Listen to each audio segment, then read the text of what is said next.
E allora per cominciare... So to start, let us have a look at this video together.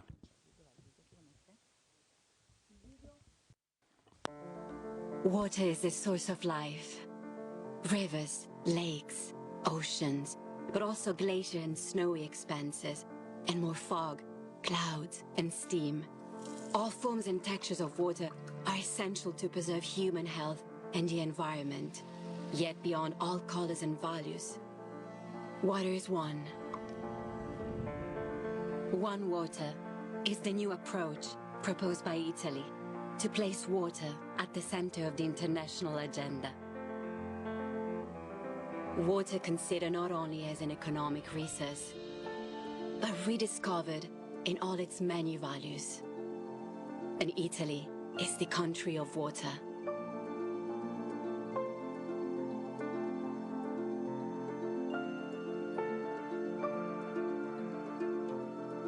From north to south, over the centuries, it has been the main resource within industrial, governmental and financial ecosystems.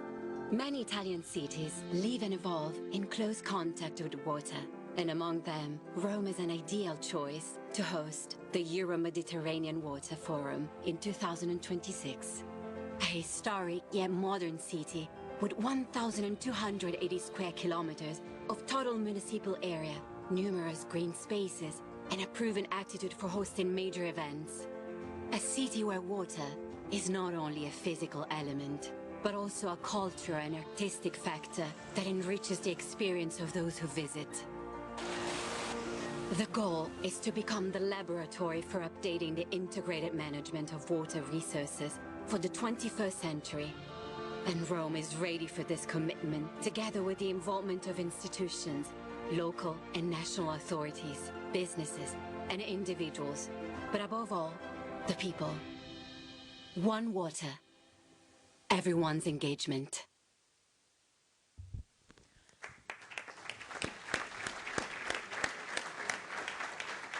Buongiorno, partiamo subito con... Good mornings. Let's start immediately with some wonderful pictures of our city to say what? To say that Italy is an actor in the international debate on the topics of water, thanks to the work of the One Water Committee, which you all know very well, of course, which stresses the importance of the network it's established, a network of public, national, and international entities, universities, research associations, and enterprises. I'll just quote some of them: the Earth and Water Agenda, and DAMBI, National Association of Consortia for Management and Protection of Water Resources. I'd like to greet the President of the One Water Committee sitting next to me, Maria Senna. Sped up with all the work which has been carried out to carry out this first meeting on water, on universal access and to water, which is topic today, introductory to what you've gathered from the video, the coming Euro-Mediterranean Water Forum, the first to be held in Italy. We're following the conclusive phase of the Water Action Decade, the forum to be held next year. And we'll have many experts talking about this today, who we'll be listening to. And I'd like to start immediately with Paolo Barelli, Member of Parliament. He's not with us yet. So while Mr. Barelli reaches us, I'd like to thank Minister Antonio Tajani, who's also Deputy Minister of Deputy Prime Minister and Minister for Foreign Affairs and International Cooperation, who won't be able to with us for family issues. I'd like to thank him because it's thanks to his commitment and determination that we've been able to move this project forward and make it possible for ministries, local authorities, all the actors dealing with water to come together and to discuss drought, floods, and the rising sea levels, all problems which seem to be very remote, but which are very clear to you, but which citizens probably have to have a clear understanding of in their everyday actions. And I would like to say that we should all use a new keyword, which is awareness today. This perhaps will be something which will be part of the major debate you'll be undertaking in the Euro-Mediterranean Water Forum. So Mr. Barelli is now with us, and we can ask the group leader of Forza Italia at the Chamber of Deputies, which obviously is hosting us. Oh, he's not with us yet.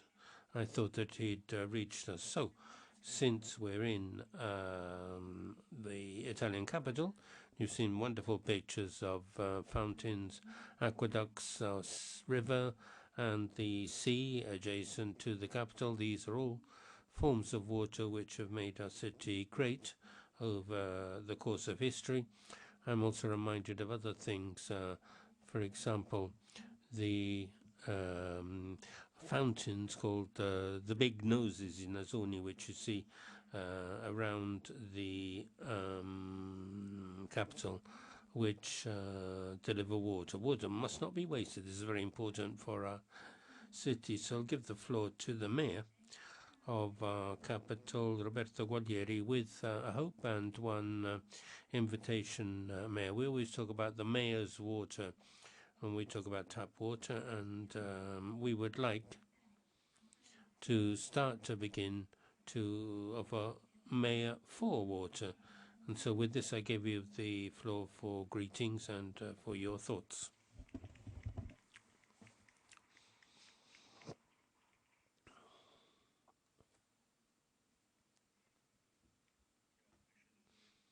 I got here a few seconds before you. So straight afterwards, we'll give you the floor. Thank you, truly. Good morning to everybody. It's a great pleasure to be here at the Chamber of Deputies for this very important international conference, which is an important stage in the preparation of the Euro-Mediterranean Water Forum, which, as you know, will be held in 2026 in Rome. And the city of Rome is proud to be part of the One Water Committee Italy.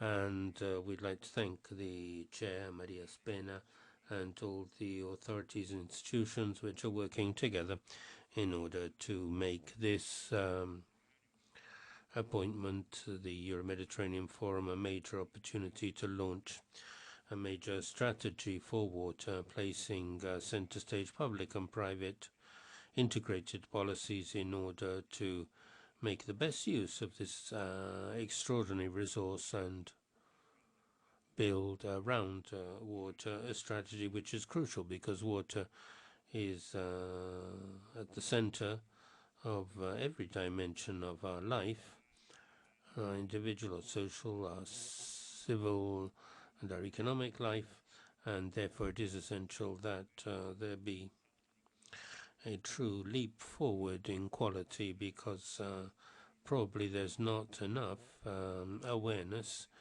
of how important it is to make a leap forward in the water policies, and we're very glad that Rome is a hub and a point of reference for this message and for this strategy. Rome, furthermore, is a water city by definition, and we're very glad to be here, and we are also very glad to be hosting the Euro-Mediterranean Forum. Before anything else, I'd like to greet the various guests, Marino Fisichella, Francesco Rocca, Paolo Barelli, of course, and also eminent Italian and international personalities who will be taking part in this day's meeting. As I was saying, Rome, I believe, has all the qualities to be a city to relaunch this strategy. Cities are essential. Cities already are responsible for 30% of water consumption, and increasingly we have a very simple situation before us. Climate change means there's less water, and water demand increases, not just for individual consumption, but also because water is essential in the digital economy. And it's obvious that this is a situation before us which requires investment policies and protection policies and policies which have of necessity to be integrated. As the Italian capital, we're trying to do our share also because we have the pride and the responsibility of managing a city which was born on the water and which was the first to build aqueducts and public water management systems. And in our strategy to improve the city's water is central. Among the resources of Roma Capitale, PNR resources and other investments and ACA, Water Management Organization investments, which Rome is involved in. We've planned 2.3 billion euros of investments on water issues. I think this is an unprecedented figure which aim at addressing the major challenge of water governance in a comprehensive way. Water is central in our plan for to address climate change and to adapt to it, both in response to drought risk and hydrogeological damage, and also work to mitigate heat waves, the impact of heat waves. So water is very important for new users as well as the traditional ones. And we believe that an adequate strategy can help us to increase the availability of water and at the same time safeguard this precious resource. This requires 360-degree investment, on the one hand to reduce leaks, which luckily the ACA in Rome has reduced to 27% compared with the 41% registered in 2020. That means 7 million cubic meters of water recovered. That's equal to the consumption of 100,000 citizen city, and obviously we want to improve. And there's also the major challenge of water supply. As you know, we've have worked to double the Peschiera aqueduct with investments of 1.5 billion euros. It's one of the largest structures of this kind in Europe, which will make the water supply of the city for the coming decades, and we hope centuries, make it guaranteed. And we're working in a number of areas on sewage systems and collector systems, and together with Chair, we've launched a major program to recover the treated water, which in which city of 5 million actual users produces every day. So we're working to reduce leaks and improve supply and differentiate consumption, making use of recycled, purified water instead of drinking water for industrial use, and to water parks in summer, to wash the streets for agriculture, and also to reduce temperatures. Among the many actions for the Jubilee we have carried out, Acqua water has a very important role. We have fountains in Piazza Pia, in Piazza San Giovanni. We have water sources. There are river parks. We're inaugurating a new one today. Water for us is something which we have significant investments in the area of water for this Jubilee year, Jubilee of Hope, where the teachings of Pope Francis remind us that it's important to protect creation, which the great Minister Fratin, and I apologize, welcome Minister.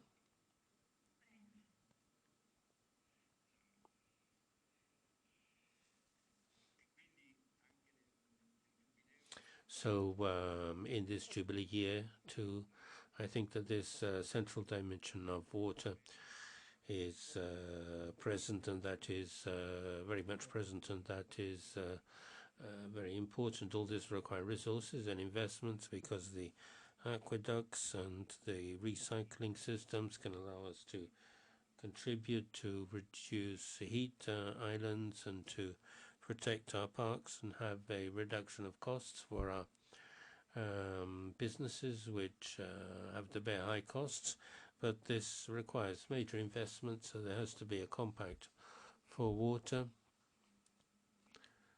which I'm sure we'll deal with today and next year in particular. The forum will be able to relaunch ideas of how to combine public and private investments. This should also lead us to deal with the issue of rates, which have to be considered, guaranteeing full access to water to the most vulnerable parts of the population, but also in order to sustain investment, without which we won't be able to respond to the opportunities of recycling and reusing water. So this is a major issue, major challenge, which I think, however, is important and exciting, and which reconnects us with the fundamental issue of life on Earth and the future of our species on the planet, and which provides us with great responsibilities, also, but great opportunities in order to indicate a path in our environmental policies to make water a dimension around which we can all choose to make a leap forward in quality and undertake a strategy which finally is adequate. Thank you truly, and I wish you the best of success in this meeting. Thank you, Mayor Gualtieri. Obviously, the issue of investments is a very important one. In the meantime, I'd like to welcome Gilberto Pichetto Frattini, Minister for the Environment. I'd like to ask Mr. Paolo Barelli, Member of Parliament, to come to us to greet us, and to whom we thank for hospitality here in the Chamber of Deputies. Thank you all to the various guests. I obviously wish to greet His Excellency Monsignor Fisichella, the Mayor, the President of the Region, the Minister, and the many friends who are here present. It's a pleasure for me, together with my colleagues present, and so I'd like to greet my colleague Battistoni. I see many others. I apologize for not mentioning all of them. I'm very glad for two reasons. First of all, because I share what the Mayor said. Water is an essential good for human life. Rome is a city which is full of water from fountains, which are a cultural treasure and an important factor in the history of the city itself, and for the wonderful works which characterize this city. Furthermore, I am president of the Italian Swimming Federation. Swimming is something you do inside water, so I am further motivated to ensure there's enough water for citizens, and also because it is one of the motor activities of man which takes place in the non-natural setting for a land animal mem. So this is something which is particularly interesting to me, and I believe that Rome is a wonderful city. Everybody knows this. The mayor is right to exhibit his pride to be mayor of a wonderful city, and I believe that it should host international events of this kind to seal the importance and the attention which man and mankind have to pay to this priceless commodity, water. So I wish you the best success in this meeting, to the organizers, and I believe that all of us in our various institutions will do the utmost in order to ensure success to this meeting, because it relates to an issue of universal importance. Thank you. Thank you for your words and your best wishes. We've spoken of the capital in a region, Latium, which is one of the leading agricultural areas in Europe. Commitment to agriculture is very important. We have news about the recovery consortia, but the president of Lazio, Rocca, has knows that there's a long-standing history of use of water, going back to the use in the International Red Cross and Crescent. So, President Rocca has the floor, Francesco Rocca. Good morning, everybody. I wish to greet all the authorities who have taken the floor. Monsignor Fisichella, dear Minister, dear Mayor. Thank you, Paolo, for your solidarity. Also wish to greet Mr. Battistoni, and also greet Maria Spena and all the One World Committee and the preparation they're undertaking with great dedication in order to make this first Euro-Mediterranean Forum a success, which I think is a reward for the work of all. This forum will provide a platform in order to discuss central themes such as sustainable management of water resource, technological innovation in the water sector, and strengthening of cross-border cooperation in water policies, and obviously a whole range of other elements which have to be directed to environment sustainability, well-being, as is indicated in point 6 of the 2030 agenda.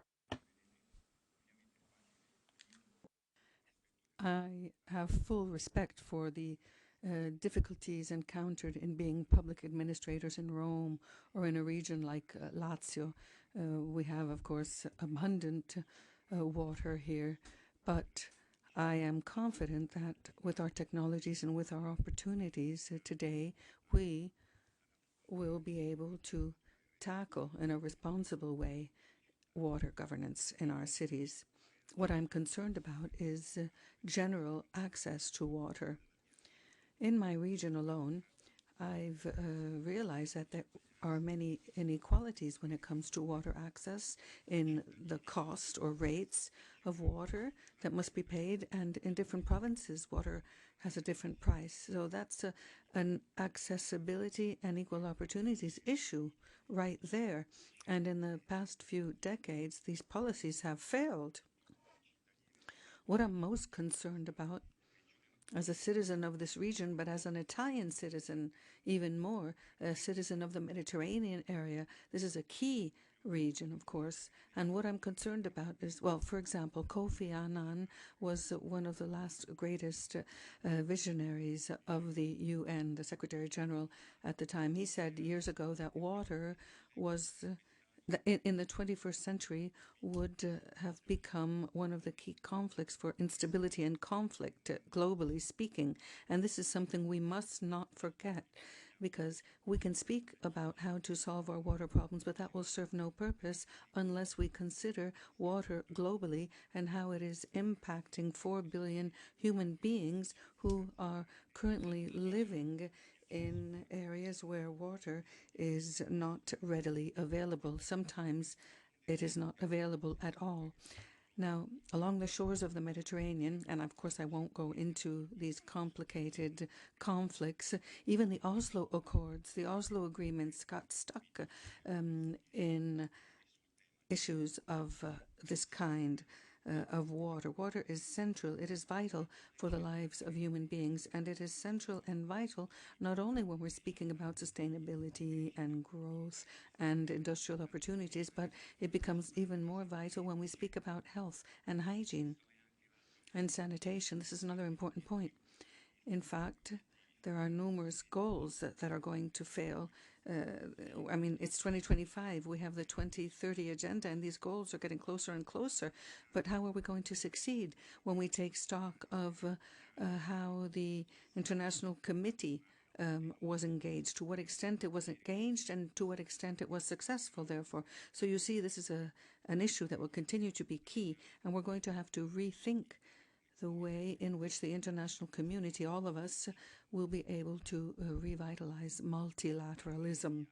When we speak of water, when we speak of health, we must operate on the basis of multinationalism, multilateralism, because states must recognize that these goods and services are absolute needs for the well-being of all citizens, because otherwise the mayor and I could have the best possible strategies, water strategies for our citizens, but they are going to fail if in the Sahel region there continues to be instability and if migration continues to increase. And thank God we have the Mate plan, because water is a key part of the plan. Migration is increasing. These pressures are increasing, and this is because we haven't told everyone that we promised that water would be available there as well.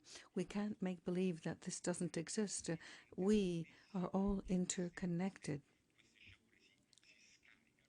And we know that these are strategies that will impact all of us, and they have to change. They end up changing our policies. Our policies become radicalized, and it makes it difficult for us to ensure social coexistence. So these are all key issues, water and health. They are deeply interrelated, and I'm sure that the World Health Organization, I mean, they can shut down many agencies, but not the WHO, because diseases know no borders, and we know that water knows no borders because it crosses frontiers, and that's also a difficult debate, the dam in Egypt, and so on and so forth. So water is a key element, a key resource. So when we discuss these issues in the Euro-Mediterranean area, it must be seen as a wonderful opportunity that must be seized. We have to showcase, of course, our successes, but we have to also make others successful. We have to support them so that others can also have mature water policies, as it seems to be a bit easier for us in the West. So I wish Maria and all of the members of the committee my very best, and the Lazio region will be supporting you all the way. Thank you to the President of the Lazio region, Francesco Rocca, and we've already touched upon some of the main issues that will be covered by the Euro-Mediterranean Water Forum. The challenges impact numerous countries that are on board. The challenges, as we've heard, come from climate change and the emergencies that we deal with on a daily basis. Innovation, this is what the mayor said, optimization of water as a resource, as the president of the region said, and how it's distributed, how it's reutilized, blue finance. So you see, these are huge challenges, Madam President, and what is it that we're exactly discussing? What are these issues in particular? Thank you very much, and good morning, everyone. Thank you for having come today, and thank you for supporting us in our path, in our journey. Rome, of course, will be the theatre for the first Euro-Mediterranean Water Forum, which will be held in the autumn of 2026. However, I now have the great pleasure of thanking first and foremost the Mayor of Rome and the President of the region, because we have many points in common. I've been listening to your remarks very carefully, and yours are inspiring principles, the ones you've highlighted, and this is what has encouraged me to take the chairmanship of the One Water Committee. So we, of course, agree wholeheartedly on the goals that we wish to achieve. I thank my friend Francesco Battistoni, who is the Vice President of the Deputy Chairman of the Environmental Committee of the Chamber of Deputies. We'll be working together with him, in fact. So thank you. And I also am glad to have Minister Pichetto Fratin and my friend Senator Roberta Tofanin, because the Minister clarified that the Water Coalition is important, is central in the climate G7 effort. So I also wish to extend my greetings to some dear friends who are here today. I thank them for their wonderful support for the One Water Italy Committee.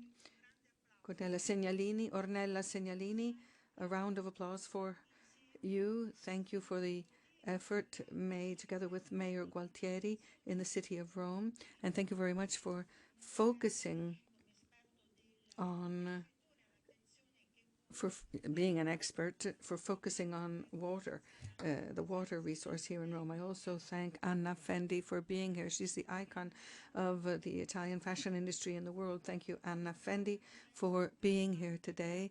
And I also thank the president of Acea, Barbara, the water company in Rome. And thank you all for what you're doing, for your engagement. You are the Queen company, of course, then we have others. And I'm not only speaking here of water, but for the energy, the power grid as well. Thank you for illuminating our city. And then Maria Siclari, who is the director of ISPRA. This is an institute. This is an institute which oversees the quality of water. So thank you very much for your contributions. I've read them, and this is an enrichment for me because I'm not, I mean, water wasn't my main focus in the past, but now I feel so engaged in this kind of work being carried out by the committee. And this is because water is a key resource, even when it comes to the awareness that we all have. We often see that there are tragedies that are caused by floods. For example, I'm sure you remember the recent events in Spain and in our regions as well, in Emilia-Romagna and in Tuscany here in Italy. We've had floods which have been tragic, and then we have the extreme phenomenon on the other side, which is drought. In fact, so much damage was caused over the summer in agriculture, for example, in our southern regions here in Italy. So for the first time, the forum becomes Euro-Mediterranean, not only Mediterranean. And this is because we wanted to broaden our scope. And we heard the Mayor of Rome speaking about the resources that have been invested in water. But we must forget the huge effort that is being made by the government as well, because we have the National Recovery and Resilience Plan, of course, and then we have another plan being implemented by the Ministry of Infrastructure. So 4 billion in the Resilience and Recovery Plan, and then 3.5 billion in the Ministry for Infrastructure Plan. And we were speaking about new pipelines, new dams, and the purification of effluents, and the networks, irrigation networks for agriculture. And of course, the funds that are needed to preserve water and to reduce wasting of water. We mentioned earlier, someone mentioned the Mattei plan earlier, but even before that, during the Italian presidency of the G7, it was decided to focus on water. In fact, the Water Coalition, and this is in the interest of G7 countries. And with the Mattei plan, we have an additional pillar, of course, which will be dealing with water resources, and we've already begun with some actions in some countries that are bordering the Mediterranean: Morocco, Algeria, Tunisia, and Egypt as well. And in Tunisia and Egypt, and also Jordan will be added. We'll have the Euro-Mediterranean Committee there because, as Mr. Rocca was saying earlier, we have to focus our attention on blue diplomacy. In other words, there is a key link between water and peace. We never, ever again want to see conflicts that are primarily caused by the use and the consumption of water. So this is our assumption. There are 4 billion people in the world that don't have access to drinking water, and 2 billion people who, for 1 month out of a year, suffer from the non-availability of water. In the Middle East, there are children today that don't have access to drinking water. And I wish to recognize the work carried out by Minister Tajani through the Food for Gaza plan. I wish to underscore this effort because it was a show of solidarity, a wonderful show of solidarity, which could help support the people devastated by war in the Middle East. And they provided food together with health supplies, sanitary supplies, and water tanks. Water ensures life and ensures survival. Now, these are the main issues and linkages. The link between water and peace, so blue diplomacy, and then water and food are linked as well. There are many countries, for example, in the Mediterranean, which through the digitization of agriculture, and Mr. Gargano can tell us something about this, and of course there are countries that are suffering from hunger. So through these efforts, we can control, we can better manage migration and help people live better lives in their own homelands. So there has to be greater awareness as to the issue of water from a social, economic and geopolitical perspective. And then, as Roberta was saying, we have the blue economy. The blue economy, another important point, water and the proper management and governance of water in the industries and businesses can bolster our economies. And this is why we want to pursue the PPP, the public-private partnership. We want to have as many stakeholders and businesses from the civil society on board as possible. Gender equality, gender parity. We want youth and we want startups all on board. So the blue economy in the coming 15 years will be a key part of our economies, and already today it accounts for 10% of the GDP, of our GDP. So logistics, ports, shipyards, the transportation of goods and people, and tourism and fishing. In addition, 90% of the Italian GDP would not be possible without water. So we know how important water is, not only to keep people alive, but to keep our economies afloat. And if you'll allow me to do so, I wish to wrap up with the remarks made by the Holy Father.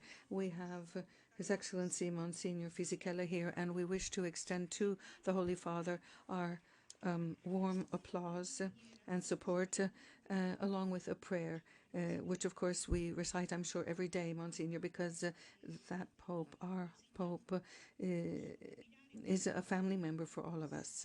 He's one of the family, and hopefully he'll be able to get well very soon. Holy Father, the international community said that we must work together to make sure that universally we ensure the right to water. And this is simply the right to life, nothing more, nothing less. And what we intend to do between now and the 2026 Forum is just that. And we will continue to pursue that thought even after the Forum. Thank you to everyone. Thank you to Madam President. And we also thank and say goodbye to Mr. Francesco Rocca, who is going to have to leave for other institutional engagements today. Minister Pichetto Fratin, I would ask you to come up to the podium here. This is the Italian Minister of Environment and Energy Security. We've heard some important remarks already on the importance of water governance, good governance, and management. And yes, I needed to say hello and kiss her, of course, by all means. So we're here to talk about the Euro-Mediterranean Water Forum that will be held in 2026 right here in Italy. And I am very happy now to hand over to you, Minister. Well, thank you, especially to Maria and to the members of her committee. Thank you all for your engagement.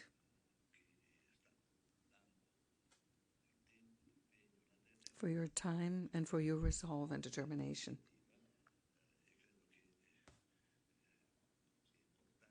I believe it is important for everyone. I also thank all our distinguished speakers. Tomorrow is the International Water Day, and I wish to take this opportunity to talk about how important water is as a resource. It is a source of life of our planet, and it is not inexhaustible. It can be depleted entirely, unfortunately. So this is the first point that we must bear in mind. It is a vital element for all of us. Maria has said this as well. So this means many different things. I deal with the environment, but energy as well. So we need water for hydroelectrical power. We'll have hydrogen, hydrogen plants as well. We're going to need water for that. And we're thinking of how we can use water in our productions, wind and photovoltaic technologies need water as well. So you see how important it is. And the fact that next year the Euro-Mediterranean Water Forum will be held in Italy is an important point. In fact, it is significant for Italy because we will be one of the key players. The second water ministerial summit for the Union of the Mediterranean. And we are one of the countries in the Mediterranean region which is surrounded by water. We are a peninsula. And we have 8,000 kilometers of coastline. So this is, of course, highly significant, and this is why we must be in the forefront of the effort. Now, in the G7, we've included this issue for the first time, the environment G7 that was held in April of 2024. And we created the Water Coalition, in fact. So we want the goal to be common strategies. When we speak of common strategies, we mean strategies to see G7 countries defining together what their paths will be in relation to what we're experiencing, namely climate change, which means the need to undertake a series of assessments which were not carried out previously because the need was not felt, and to act against environmental degradation, water availability, pollution issues. Climate change is leading us to deal with situations which we had not taken into consideration. Our constitution does not mention the environment. Our founding fathers did a wonderful job in drafting the constitution. It's beautiful, but they showed the sensitivity of people in 1946 and 1947. On the 1st of January 1948, nobody pointed out there was no mention of the environment. In 2022, we've dealt with the issue with Article 9 and Article 41 of the Constitution. And this means that we should not solely accuse the past, because outlooks change over time, and but now today we have to consider the danger of losing biodiversity. We're in the middle of the Mediterranean. The Mediterranean's had a large increase in temperature, which brings alien species in, and a number of consequences which we definitely have to address. And we probably won't be able to go back to the situation of the past. But when we speak of adaptation, we'll need to intervene. Think of the blue crab, which is destroying whole marine areas in our country. Previously, you greeted Monsignor Fisichella, mentioning Laudato Si, the encyclical of Pope Francis, and he really did give us a signal indicating what we need to do. And we really need to continue with the voluntary commitments of the New York Water Conference of 2023. In 2023, we framed these voluntary commitments, 9 on the part of the ministry and 9 on the part of the foreign ministry. And it is a financial commitment which stemmed from the water conference, which is very significant. So one of the first steps towards a system activity, but it's not just with best practices that we will find results. So we can present best practices as a model, but action has to be carried out.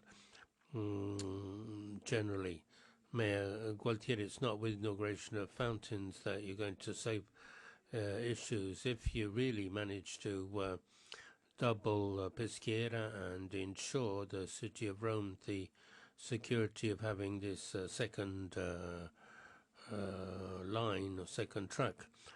And so I'd like to say that ACA has to move rapidly in this direction.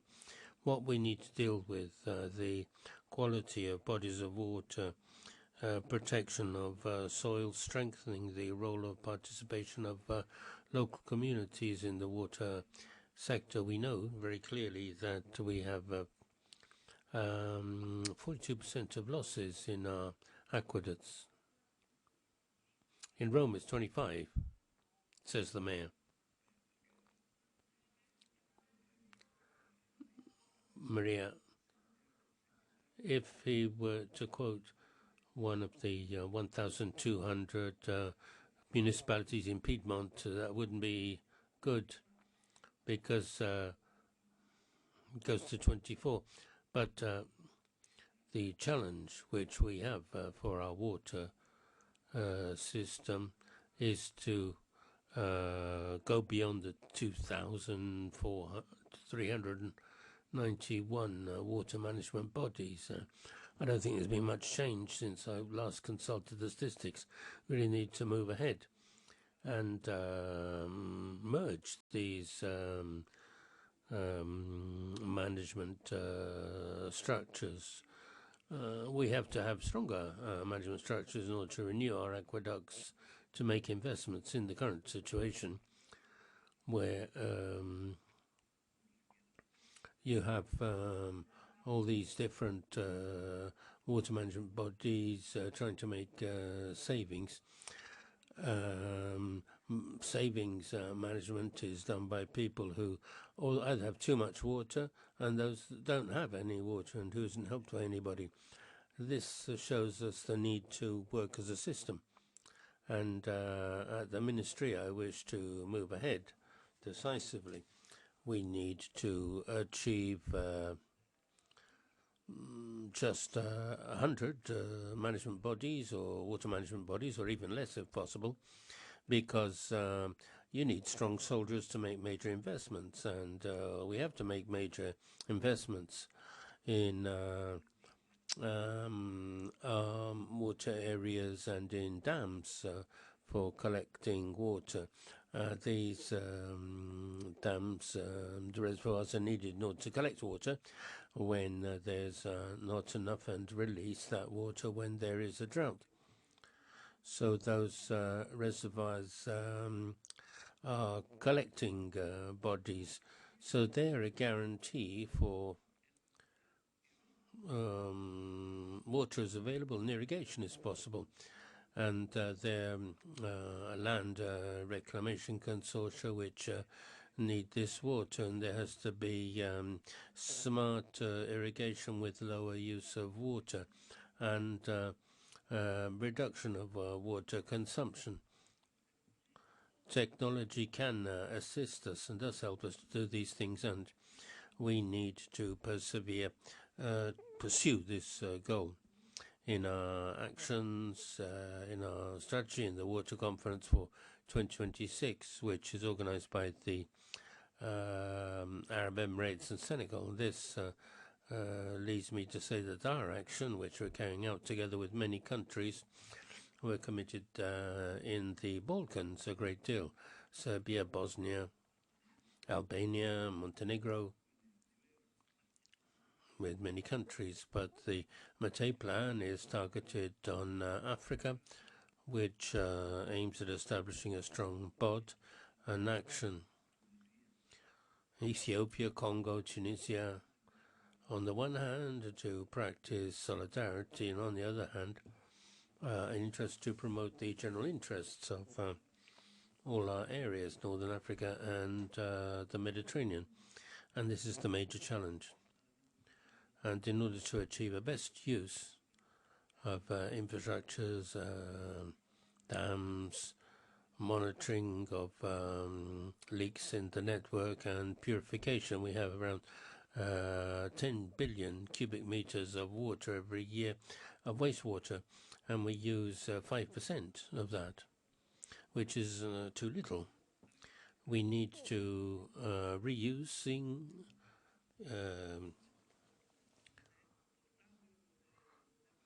obviously this isn't drinking water, but it can be significant and used effectively for irrigation. So that is where our challenge lies.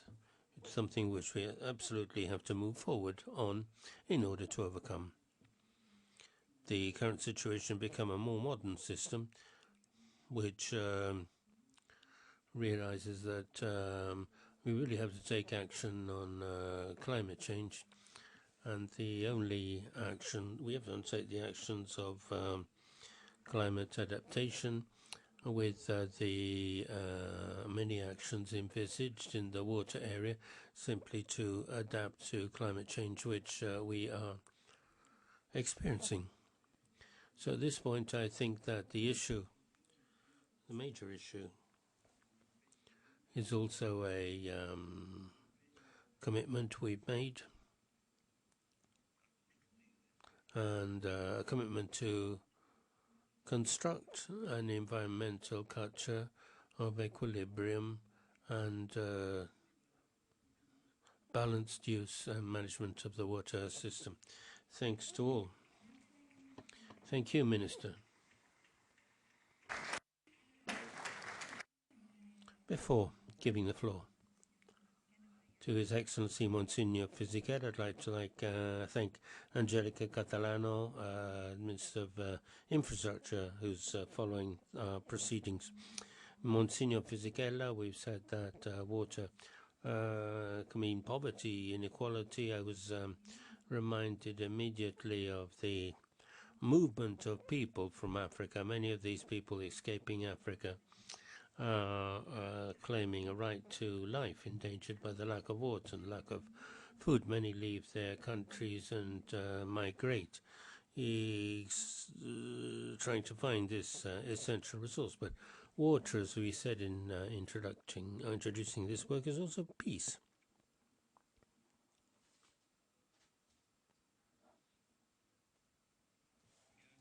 Thank you.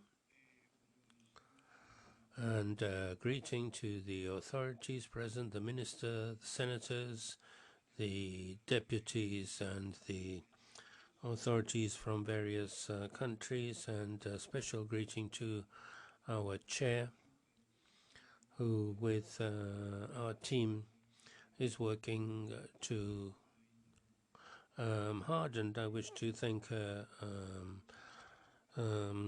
truly for her work. Also wish to thank you for the thoughts addressed to Pope Francis, and I can assure you that if he had not been in hospital, he had already been, he had already scheduled an audience for all of you.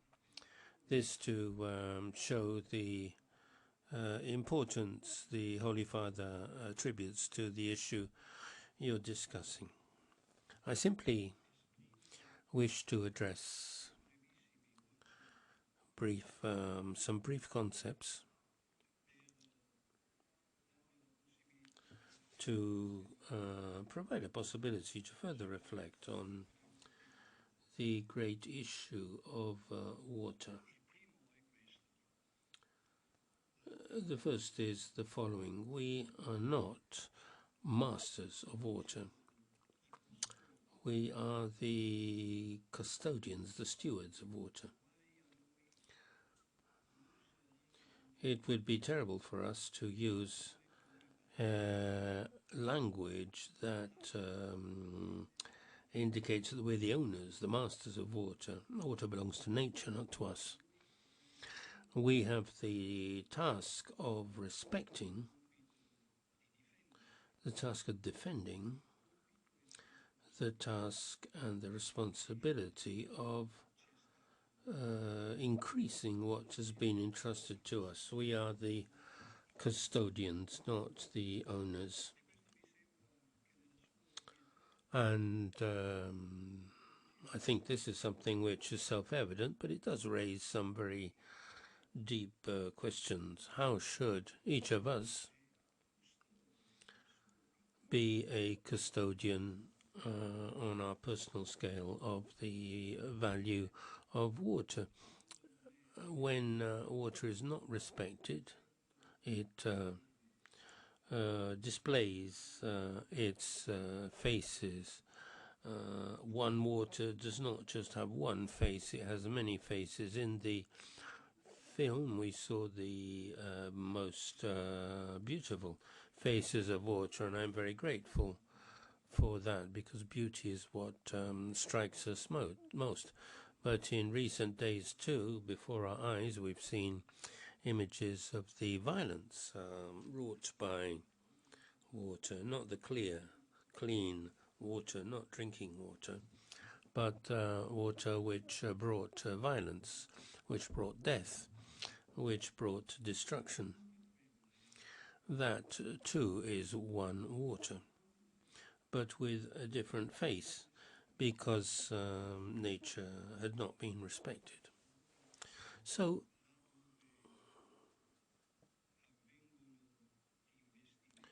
where we have investments which are necessary, which are useful, we have, however, to keep an eye not on the law of the economy, but the law of respect for nature. And a second thought which I'd like to share with you is something which I take from Pope Francis's encyclical Laudato Si, where he writes, and I'm quoting this because, as you know, the Catholic Church is currently experiencing the 2025 Ordinary Jubilee year, and one of the topics of the Jubilee has always been to reflect and to act on the debt we have, the public debt, which is not just an economic debt, but as Pope Francis reminds us in this text, there's also an environmental debt which we have to refer to.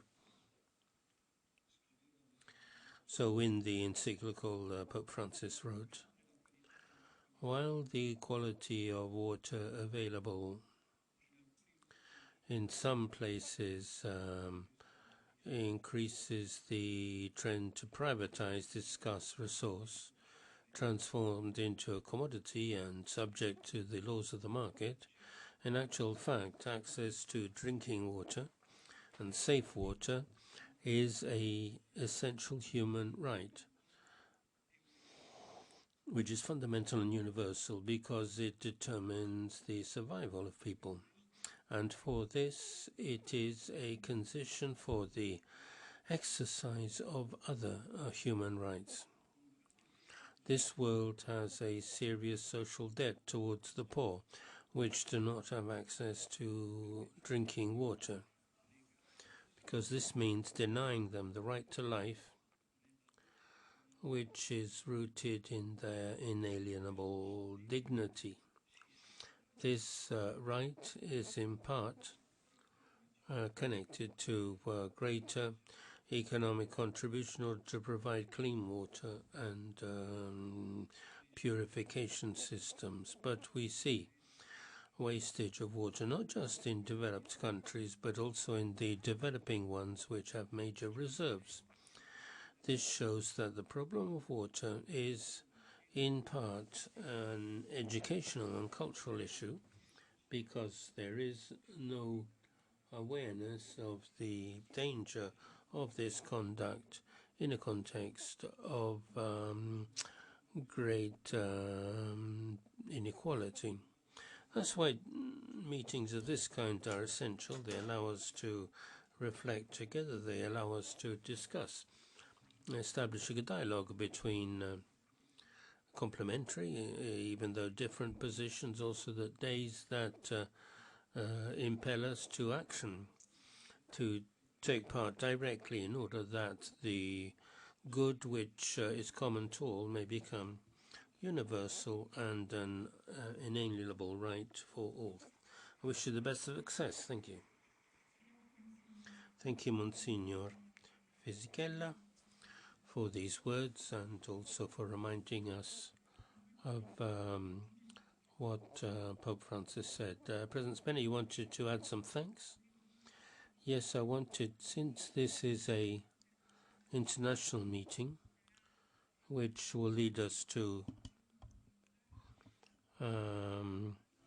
a dialogue with the rest of Europe and the rest of the Mediterranean, if it's possible to combine the blue of water with the blue of the Mediterranean. This is something which we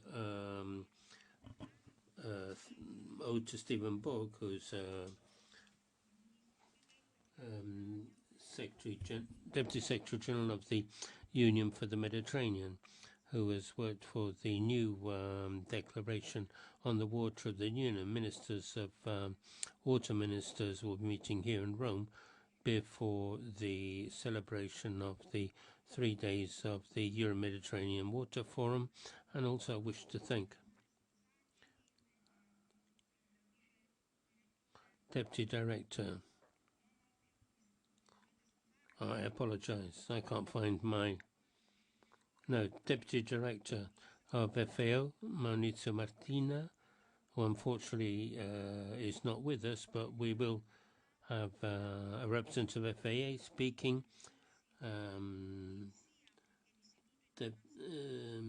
Deputy Director Biagio Terlizzi from SIAM in Bari, which is the leader of the One Water project, supported by the Foreign Ministry of Italy. And again, we thank Minister Tajani. And we'll also be talking with representatives of the Arab Water Council, of the Egyptian and Tunisian governments. And please allow me to thank the Mediterranean Water Institute, represented here by Alain Misonnier, for having entrusted Italy with the organization of the Euro-Mediterranean Water Forum. Thanks, Alain. Thanks to all of you.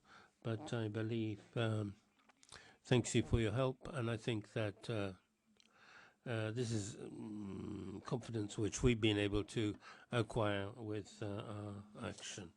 So thank you. Sorry for the interruption.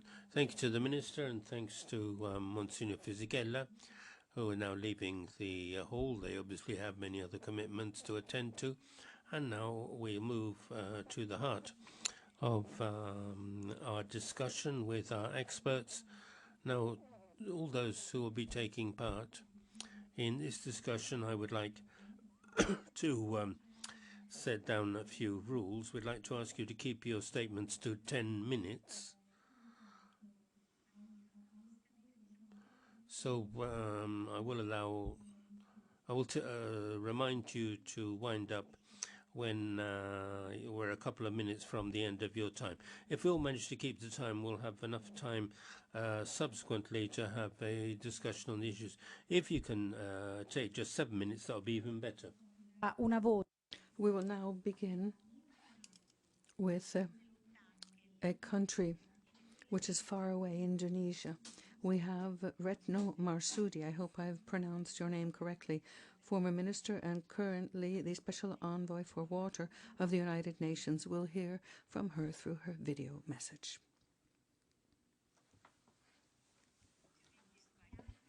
Se possiamo ripartire perché for this initiative as collective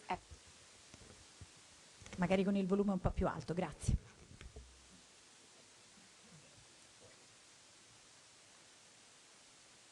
Dear colleagues, I would like to begin by conveying my appreciation to the organizer for this initiative as part of the global collective actions in advancing water agenda.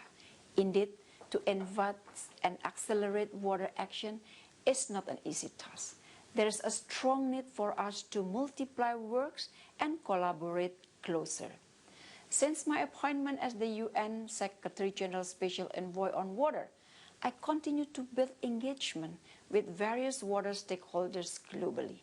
And I have been listening to a growing consensus that the condition of the world water is not well.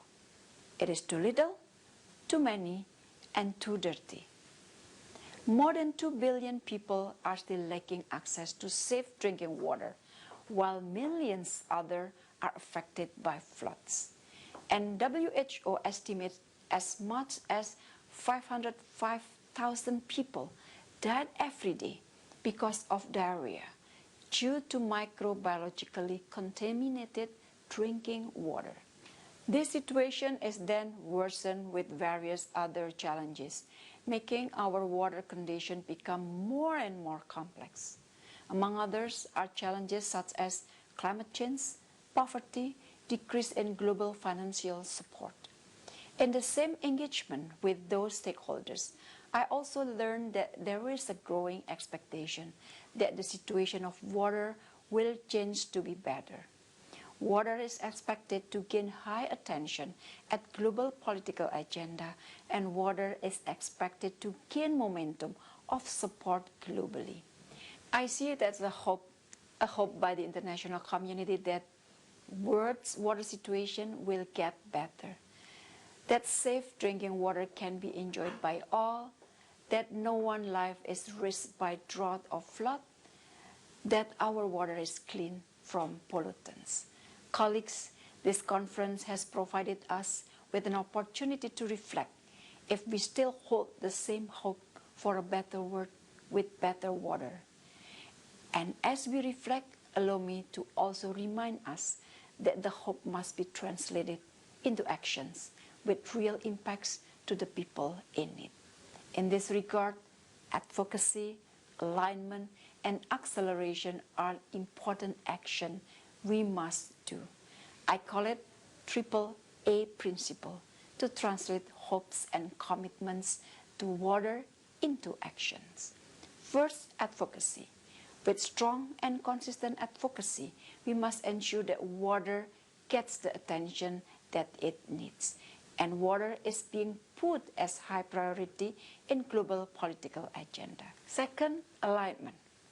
Colleagues, in a world of challenges, we must ensure that our initiative on water bring concrete impacts and reach the desired impacts.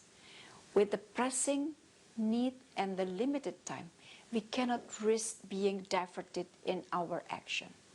All stakeholders, programs, and initiatives must be coherent and synergized, supporting each other to pursue a common goal of ensuring water for all.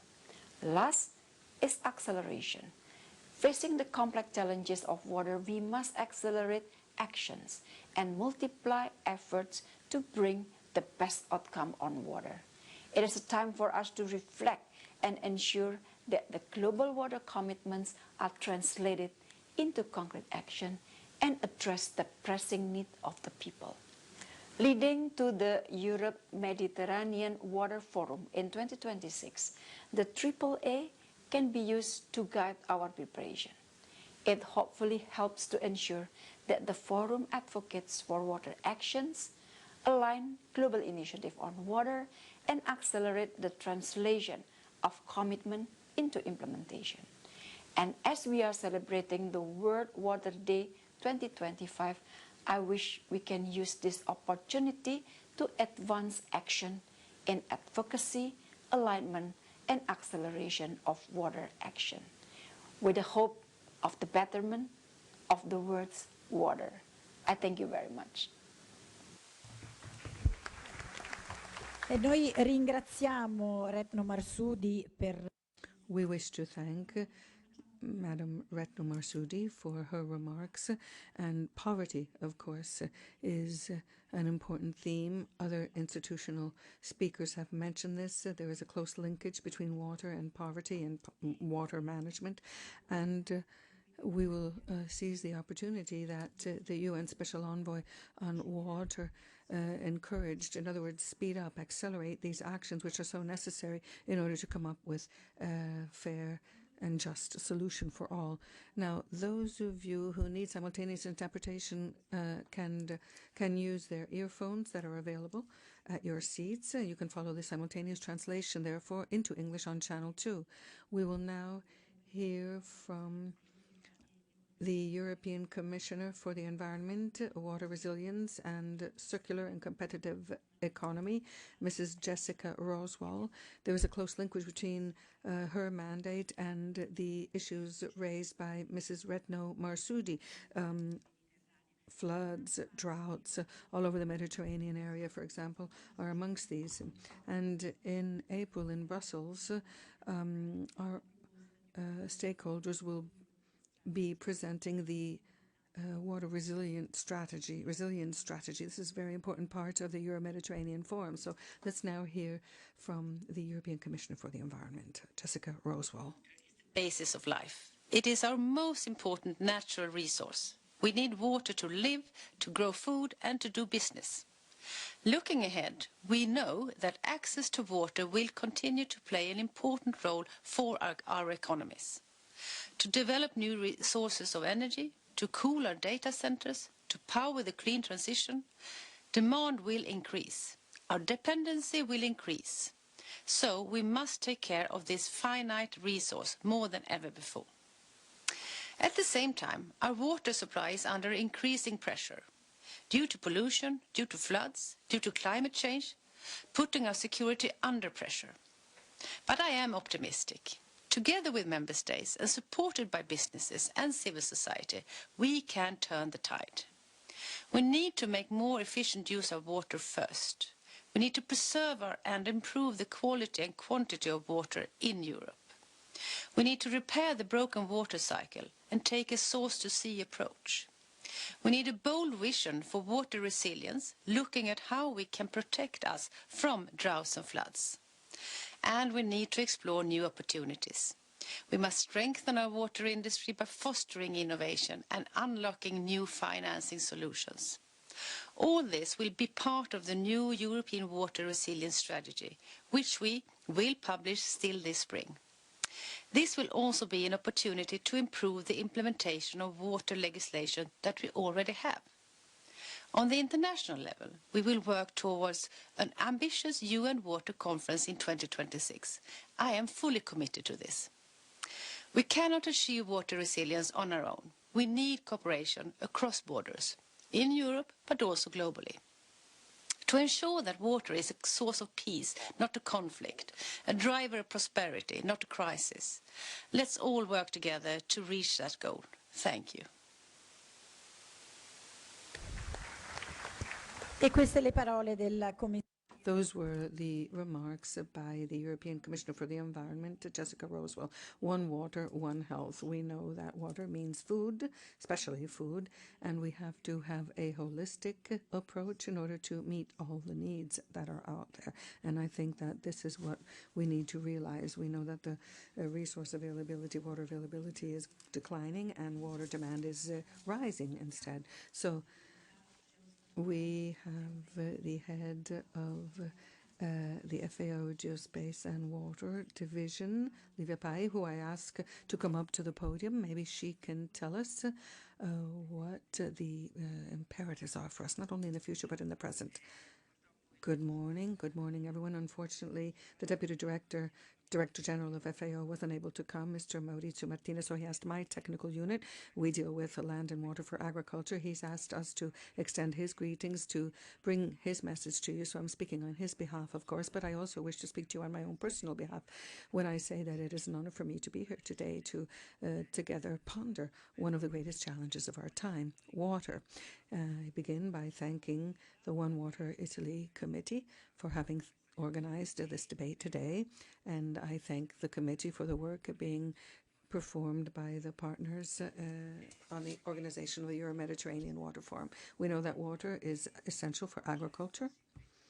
We cannot ensure food security without water security, not only all over, in Italy and all over the world. So economic and environmental sustainability need water. Our water systems are under stress, and we know that in the Mediterranean region we have a crisis because we are impacted by water scarcity because of increasing pressures due to climate change and the unsustainable use of water and the rapid increase in population. And we've seen this in the reports published on the Sustainable Development Goals progress. We are the custodian agency at FAO for 2 of those indicators. So we need to be coordinated. We need to take immediate action. Otherwise, the crisis will get even worse. The consequences will be very vast indeed. At FAO, we are trying to support countries in tackling these challenges at different levels. I will now briefly illustrate some of these to you. So we'll begin at the global level now, because we've heard the 2 previous speakers say that the United Nations in 2023 reintroduced, after many years of absence, a global conference on water. And this shows that it is indeed an urgent topic that must be faced by the international community and multilaterally. Now, FAO has been very active here. We have 8 points on our action agenda for water, the 2023 agenda for water, and FAO is also active in the preparation of the UN Water Conference for 2026. The goal here is to make sure that water is placed high on the international agenda after 2023, because, of course, we are now entering a new phase of engagements and developments in our international agendas. Now, water is an integral part of FAO's strategy, and we can see this in our management.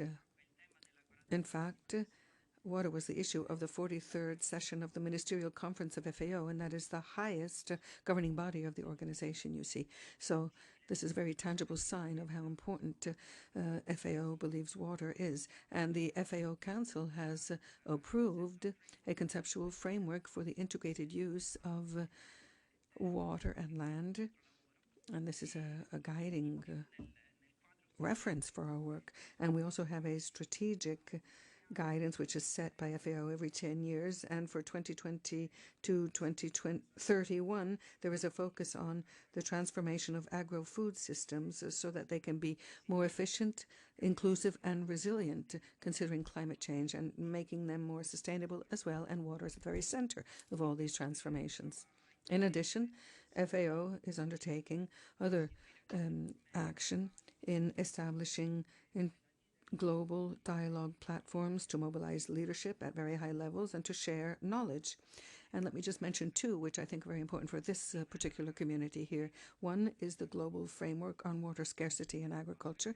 WASAG is the acronym, and it was introduced during the Climate Conference of the United Nations in 2016, and it is helping countries to develop policies and solutions with which they can deal with water scarcity. Last year in Rome, there was a high-level meeting on the water scarcity in agriculture issue, and the next conference of this WASAG platform will be held in the Dominican Republic in March of 2026. And that's an opportunity to be united on this front as well, because Italy is an active partner of WASAG through the Ministry of Agriculture here. Another important platform which is linked to this effort is the Rome Water Dialogue. This is an event promoted by FAO. They've been doing it since 2022, and it's been held usually with the World Food Forum on the International Food Day on the 16th of October. And in fact, at FAO, on that day, for the World Food Forum, we have a huge event organized, and we've also included now for some years the Rome Water Dialogue. So this is a high-level dialogue platform which can be used, and we do hope that during the Rome Water Dialogue of 2025 in October, we will be able to promote these kinds of cooperative efforts even further. Let me just wrap up with some concrete examples of what FAO actually does in cooperation with the Mediterranean area countries. One important aspect, one important element, considering the agroclimate situation, is to improve water management for irrigation purposes. So we support countries through technical consultancies and policies so that they might be able to improve the use of water in irrigation. We provide satellite data in order to monitor the situation and provide sound advice to farmers and to organizations involved. So we provide open access to satellites so that they can monitor the use of water in agriculture. There's another significant topic for the Mediterranean, which is promoting innovation in the use of unconventional waters. So the desalination and reuse of effluents, of treated effluents. Now,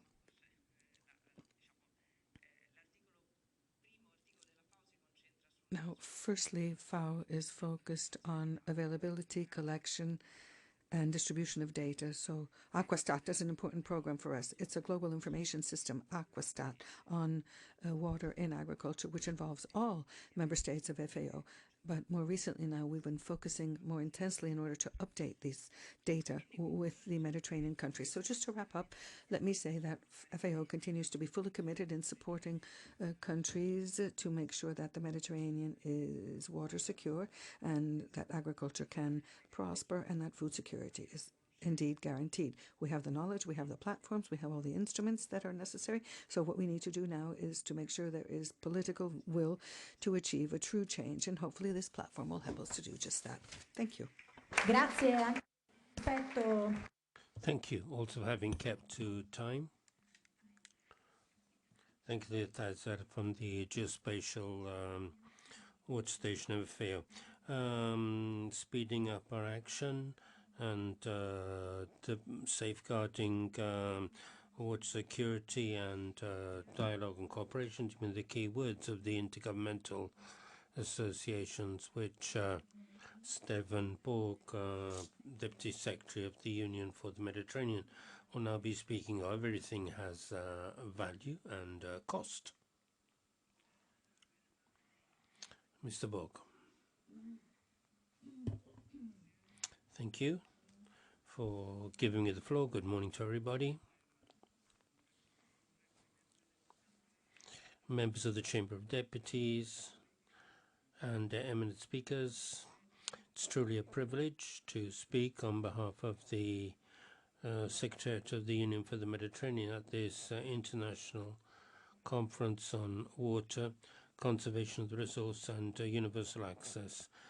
On the occasion of the World Water Day, I'd like to thank the Italian government, first of all, the One Water Committee, for this invitation and for the opportunity to strengthen our common commitment in our path towards the second interministerial meeting on water of the Union for the Mediterranean and the Water Forum, which will be held in Rome in 2026. If you allow me, after this brief introduction, I will now continue in English. Thank you. I think you deserve a round of applause for your giving this gift of speaking Italian. Strategic resource intrinsically linked to health, food, and energy security, and critical for an inclusive social and economic development. This is especially true for the Mediterranean, which is home to 60% of the world's water-poor population. The severe pressures on water in terms of scarcity and pollution are on the rise due to climate change, demographic changes, and increasing demand. For the Union of the Mediterranean, an intergovernmental organization comprising 43 member states, sustainable water management is a fundamental pillar for peace, stability, and prosperity in the region. And we have heard this before by previous speakers, how important water is for peace and stability in the region. And when it comes to water, the Mediterranean basin needs to contend with its own specificities.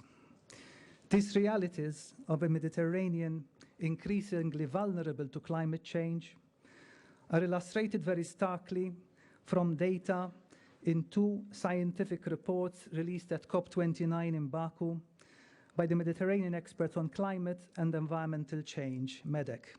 One on climate and environmental coastal risks in the Mediterranean, and one on interlinking climate change with the water, energy, food, ecosystems nexus in the Mediterranean basin.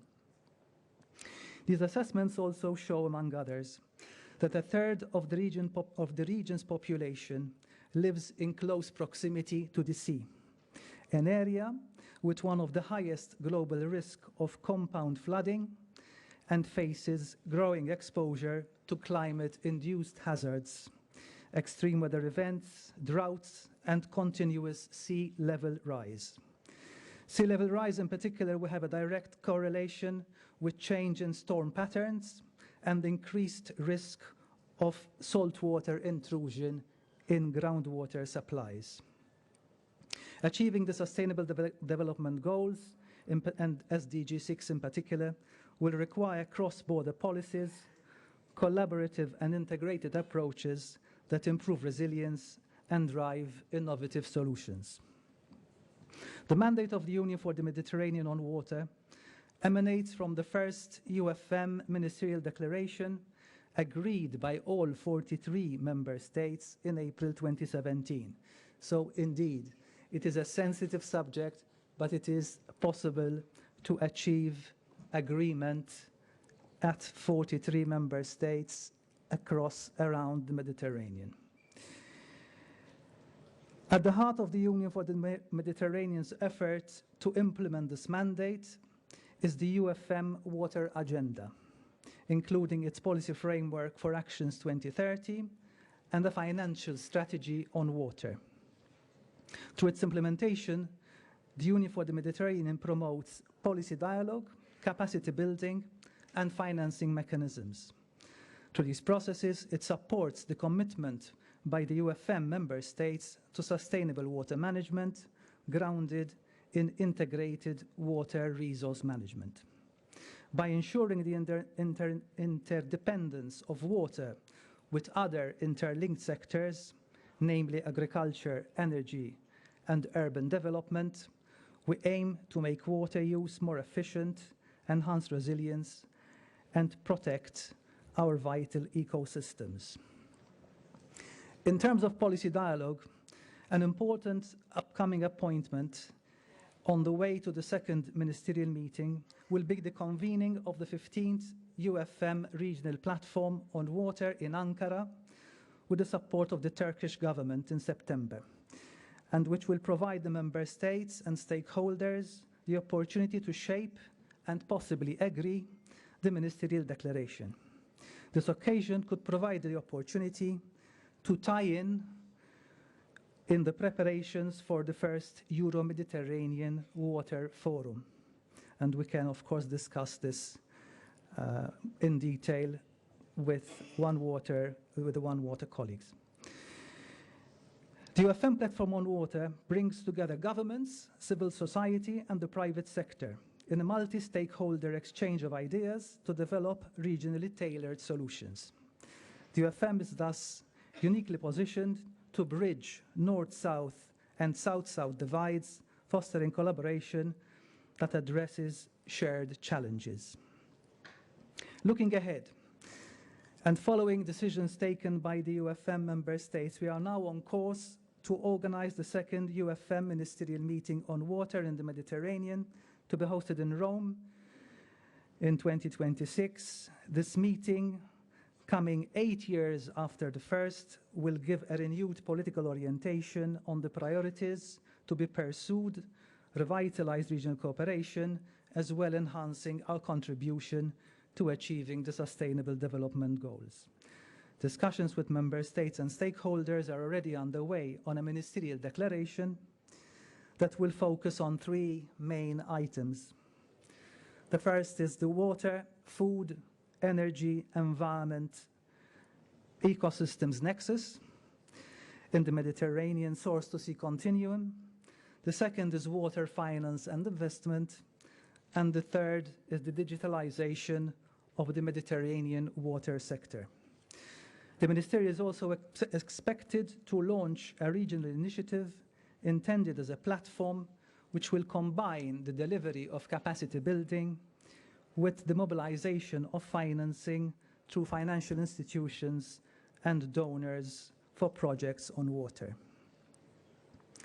The ministerial priorities and the UFM strategic approach are aligned with the Italian government and the global priorities to meet the SDGs and care for the resource and promote universal access of water. Moreover, the UFM political timeline is in step with the 2025-2026 Italian, Mediterranean and global water agenda to continue to make water a political, regional and global priority, and which will lead us to the first Euro-Mediterranean Water Forum, organized by Italy and the Mediterranean Water Institute and Arab Water Council in autumn 2026, and subsequently to the UN Water Conference in the United Arab Emirates on SDG 6, and subsequent in December 2026, and the 11th World Water Forum in Riyadh in 2027. The Mediterranean Water Fora held so far has been instrumental in positioning the Mediterranean at the heart of global discussions, underscoring the strategic importance of addressing water-related challenges. So we warmly welcome the Italian government's strong engagement on water and Rome's hosting of the Union for the Mediterranean second ministerial meeting on water and the Euro-Mediterranean Water Forum in 2026, which we see as important stages on a common path to universal access and safe drinking water and sustainable management of this essential resource. We believe that this can be achieved through the implementation of integrated policies supported by economic instruments and technological solutions. We are ready to play our part in making this endeavor a success. I thank you. Vi ringrazio. Grazie, thank you very much. Grazie al Vice Segretario Generale dell'Unione per il... To the Deputy Secretary General of the Union for the Mediterranean. And now we'll be speaking. We're speaking of the greater efficiency and reuse of waters in agriculture. Minister Pichetto Fratin was mentioning 10 billion cubic meters of wastewaters in Italy, of which only 5% is reused. So alternative use to combat desertification. This also resilience and combating climate change. This also obviously will be discussed in the coming Euro Forum. We're beginning with the Deputy Director of CM of Bari, Biagio di Perlizzi. You too, I'd like to ask you not to go over 12 minutes. Thank you. I'll do my best. And good morning. And I'd like to start with a popular saying. I remember when I was a child, when they told me every wasted drop of water is a piece of knowledge which is wasted. This was when adults saw us playing with water. The SIAM in Bari operates for a ministry for Mediterranean countries to promote knowledge. And the Italian Center of the Center for Economic Studies. I'm very glad to greet the Egyptian members. We produce knowledge and share knowledge, and we've been working on the use of water since 1962, when the organization was established on the indication of the Council of Europe. So what is it that we do? We hold courses for officials who come from third countries, but we also have many projects which, thanks to Italian cooperation, we believe and we see can be very impactful in a number of countries. But we also deal with research. But we also need to give a practical sense. If we're thinking of research, in Egypt there is a commitment to produce rice on 800,000 hectares. The government's commitment is to reduce this to 500,000 hectares and maintain the same production, so less water is consumed in rice production. So it's important that the country sets itself such strategic goals for water and indirectly for food security. So we also need to consider how our research becomes a commitment to countries, but we can't speak of water when we speak of only water when we speak of wasting food. For example, for a pizza, for example, we need 1,600 liters of water for everything that is necessary to make a pizza. Now, if this applies to us, we also need to think of the losses in third countries where we operate. This is the major problem.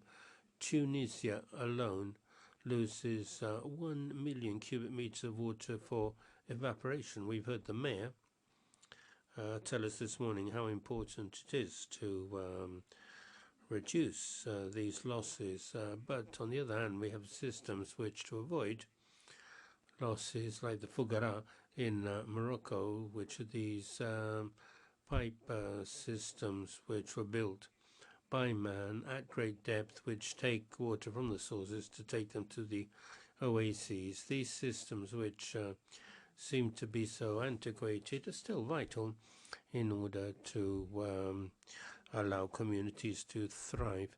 And so it is important to combine knowledge and look to how, for water, the city of Amman, which is one of the cities which has the lowest availability of water, manages to provide water to its citizens. These are the kind of topics which we deal with through a process which is based on listening, which we have towards various countries. This listening attitude is something which in the One Water project has been incorporated, and the Foreign Ministry asked CM in Bari to be involved in accompanying the preparation to the Euro-Mediterranean Water Conference. So one of our goals might be to create for the Mediterraneans a solidarity-based regionalism, because that is what we need for water. The project which we want to promote with the committee is to work in concentric circles, to listen from Italy, and this afternoon we're beginning to exchange views with Italian operators and look at the Mediterranean countries, but never forget the other circle, which are our neighbouring, the countries which are neighbours of the Mediterranean countries, it's difficult to think of resources as solely belonging to one country. We also have transnational resources. Speaking the Mediterranean also means thinking of something broader and also involves the requirements of other countries. To do what? We don't just want to listen, but we also want to propose ideas. We want to analyse the potential of having guidelines. But we want to reflect, if necessary, and assist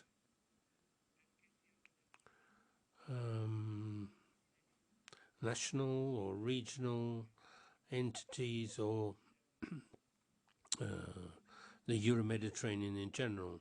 The Mediterranean system is perhaps the only one globally where Europe,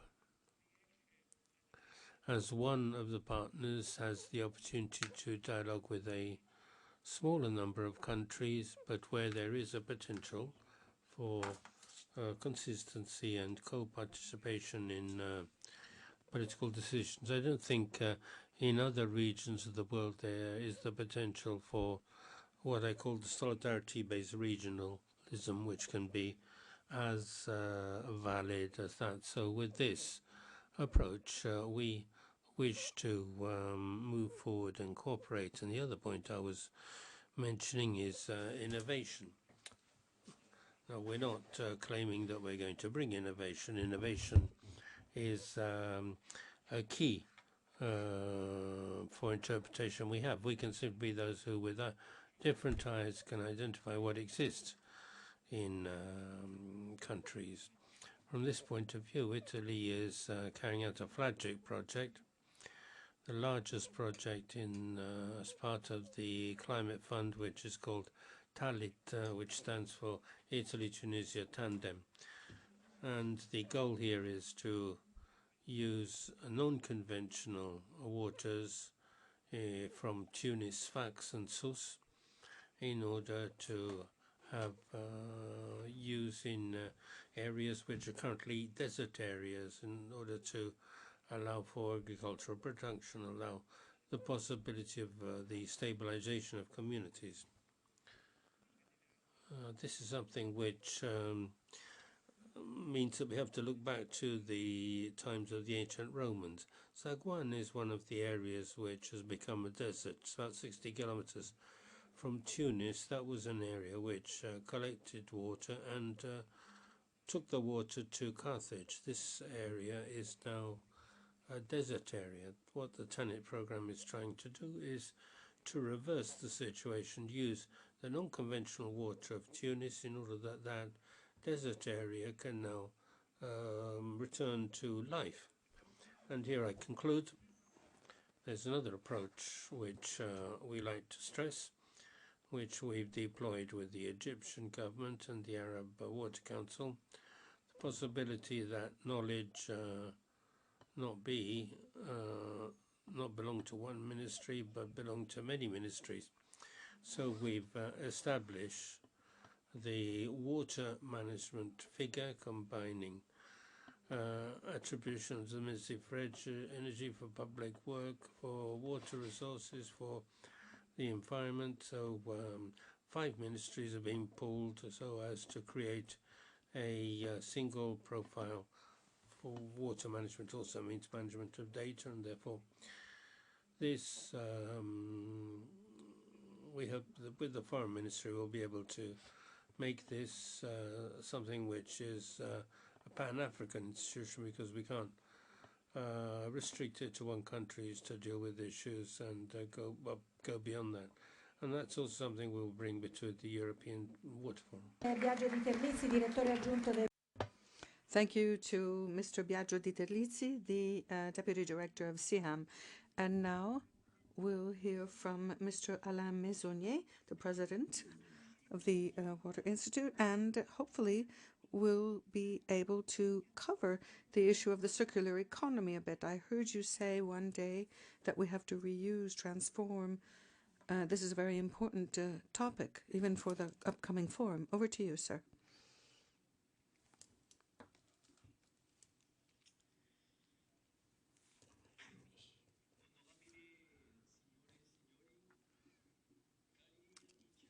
Honourable ladies and gentlemen, MPs, dear water friends, dear friends of the Italian Water Committee, it is a great honour for the Mediterranean Water Institute and for me to be received today in this historic venue. Will follow my speech in English. La mia capacità di parlare italiano finisce. Grazie infinite. Grazie.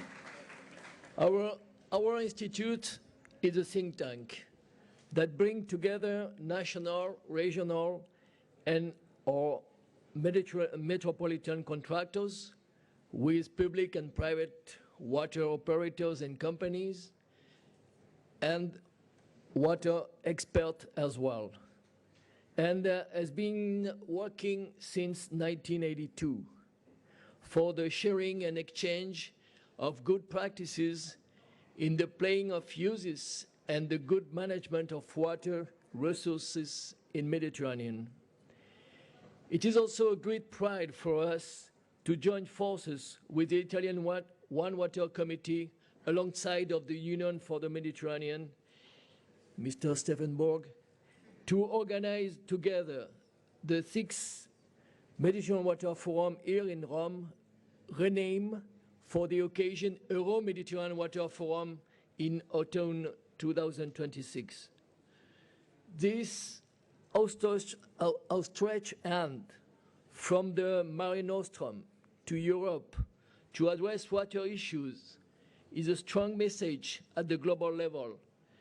On the road of the United Nations Water Conference in December 2026 and in the 11th World Water Forum in Riyadh in March 2027. The Mediterranean suffers from a double hotspot in terms of water resources and the impact of climate change, both in terms of increases in temperature and repeated droughts since the beginning of the 2000s, as well in terms of flooding, and the entire Mediterranean is affected, as was unfortunately demonstrated again recently during the dramatic events in Valencia and Spain, and here again last week in Firenze region. The Mediterranean population is in a situation of water stretch, reaches 65 million inhabitants in 2025. And the IPCC forecasts speak of 250 million in 2050. That will mean 50% of the population. As IME, we classify water issues in 7 categories. First of all, for better knowledge and effective protection of natural resources. Our underground resources are still partly unknown, and 50% of our wetlands have already disappeared since 1970. The second is water and climate change, floods and droughts, forecast and crisis management. The Mediterranean is one of the few regions in the world to experience both chronic periods of droughts associated with large-scale rainfall events with dramatic consequences in terms of both human and material losses. And these have tended to multiply and increase in recent years. Third, work on uses, the challenge of water risk versus water footprint, concern all types of uses, agricultural, industrial, urban, energy, tourism, and water necessary for nature to conserve biodiversity. Fourth, efficiency in uses and management of water resources by fighting every day against misuse, waste, and losses in the networks and ensuring the control of the quality of the water consumed as well as the water discharged into the natural environment. Fifth, developed the water mixed by combining natural resources with non-conventional water resources, with priority given to the implementation of the reuse for all uses, urban, as in Barcelona or Rabat, agricultural, as in Milan or Malta, industrial, as fish and phosphate in Morocco, and develop desalination when there is no other solution to meet sober uses by using the use of renewable energies so as not to increase the impact on the environment, the carbon footprint, and the compliance with the Paris agreements. Six, diversify access to finance to meet the challenges. Granting universal access to right to drinking water will require massive investment. In a study published in 2020, the World Resources Institute estimates that sustainable water management for all countries and major basins will require more than 1,000 billion per year between 2015 and 2030. In the same year, the OECD estimates that 80 billion euro per year will be needed in Europe until 2030. We are far from this. And SDG 6, access to water and sanitation for all, and the implementation of the protection of natural resources would not be achieved by 2030. We will have to innovate and continue our effort beyond. Seventh and final, cooperation and hydro diplomacy. Two essential areas that will have to be developed in the months and years to come. More than 260 watersheds are shared by several countries around the world. These created areas of potential conflict but also gives us the opportunity to discuss.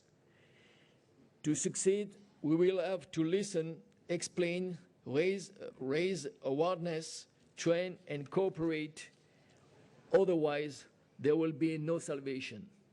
As Antoine de Saint-Exupéry wrote in Terra di Uomini, when he had just escaped the worst death in the desert, water, you are not necessary for life, your life. This issue will be the base of discussion to define together the thematics of the Euromed Forum in Rome in 2026.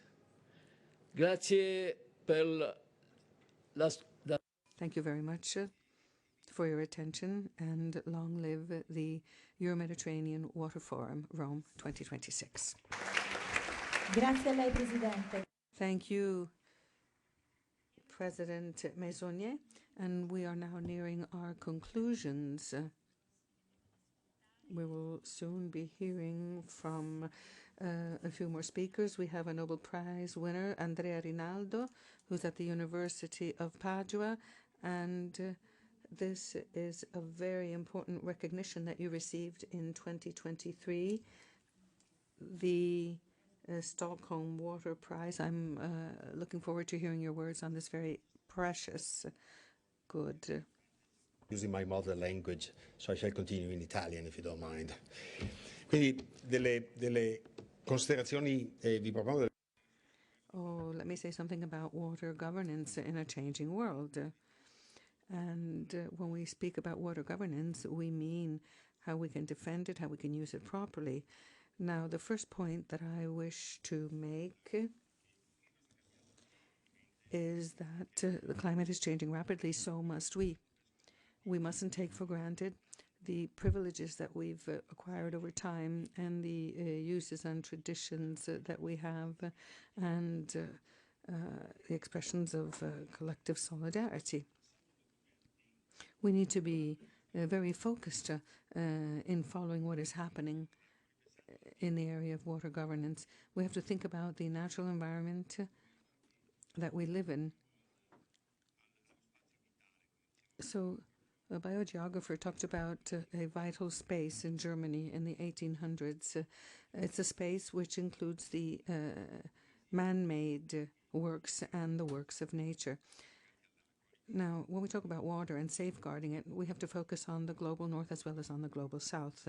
And we have to think about the linkage between the transformation of the landscape, the use of land, the dynamics of natural resources, and a distribution justice, fair distribution of these resources. This is important, and clearly you know this. We have to reduce inequalities globally, and we must all be concerned about this. Now, let's talk about the ethics of development. We need to make sure that we properly distribute both resources but privileges as well. So this is going to change, of course, in different situations and different settings. There is a master of contemporary thought, Jonathan Ledgard, who reminds us that while we speak now, 800 million Africans in 10 years will be living in cities which do not yet exist today. So the north of the world must dialogue with the south of the world. But we know how different it is, how difficult it is in geopolitical terms. But we have to nonetheless pursue this dialogue. Now, today, a dialogue with the south of the world continues to be a bit problematic.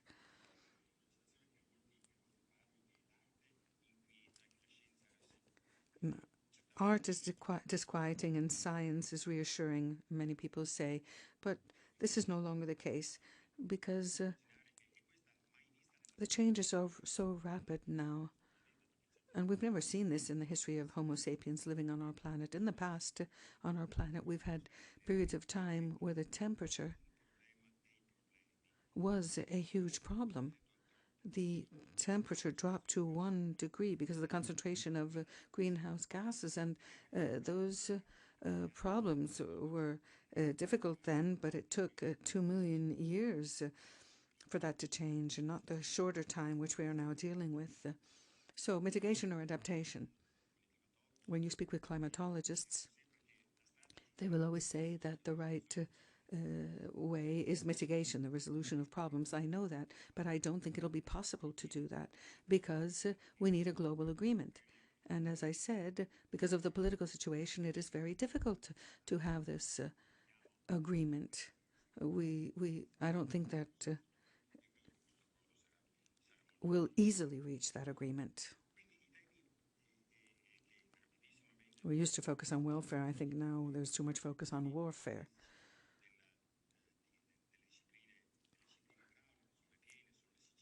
So we have to consider the fair distribution of water, as I was saying.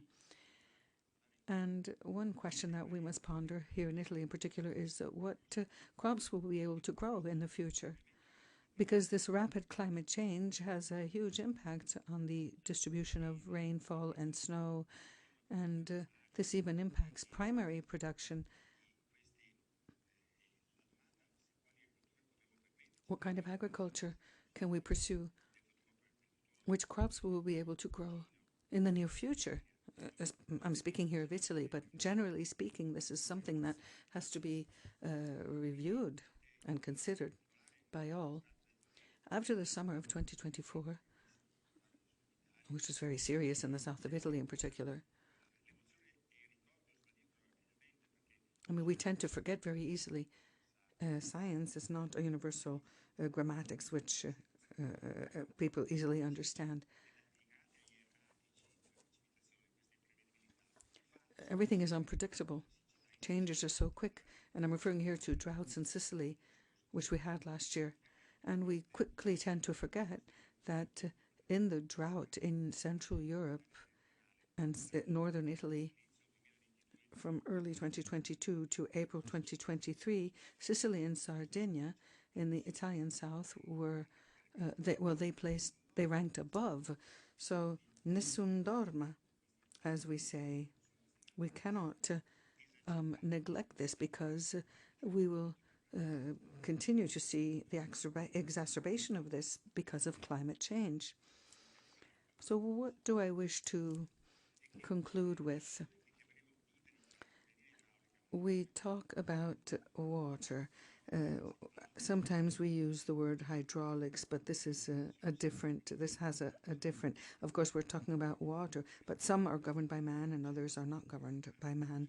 But when we talk about water, there's an important cultural filter between science and politics. And as I said, things are accelerating. When we talk about the temperature of the atmosphere, this acceleration is very swift. It's unprecedented.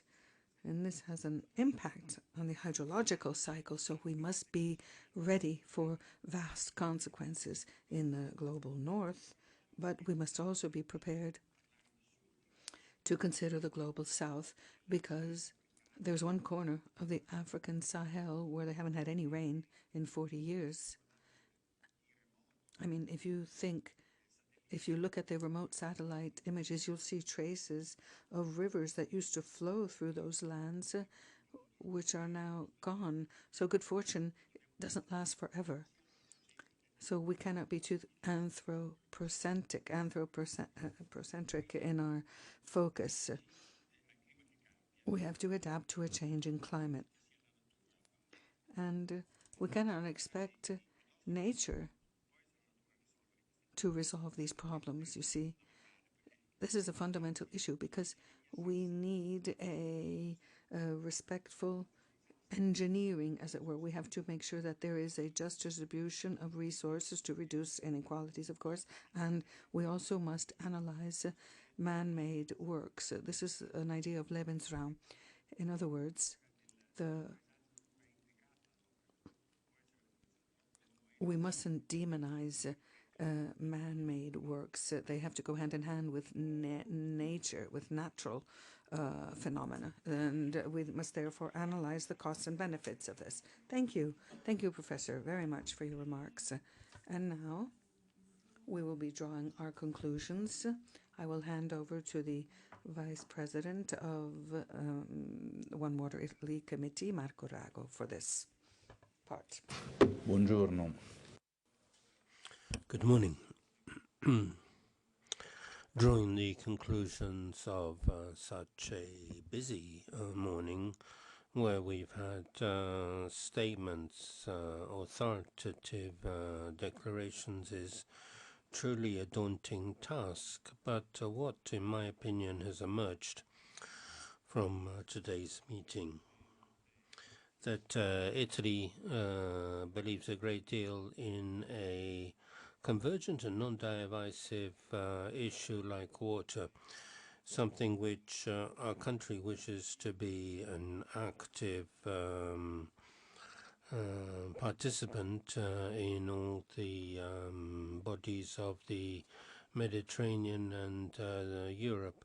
As an Italian government, we've always placed water centrally to our national and international policies.